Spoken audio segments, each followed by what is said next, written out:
December 30వ తేదీన అత్యంత శక్తివంతమైన అమావాస్య. ఈ ఏడాదికి ఇది చివరి అమావాస్య అండి. ఈ శక్తివంతమైన అమావాస్య రోజున పిల్లలకు ఈ విధంగా దిష్టి తీయడం ద్వారా వారి జీవితంలో ఉన్నటువంటి దుష్టగ్రహ ప్రభావం, నెగిటివ్ ఎనర్జీ, అలాగే నరదిష్టి, నరఘోష, అపమృత్యు దోషాలు అన్నీ కూడా తొలగిపోతాయండి.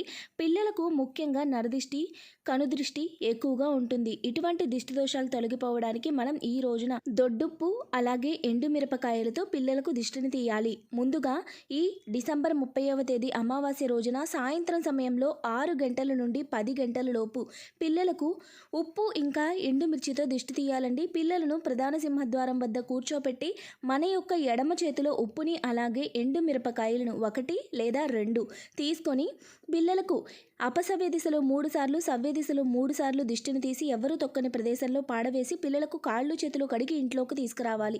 ఆ తర్వాత భగవంతుని యొక్క విభూదిని పిల్లలకు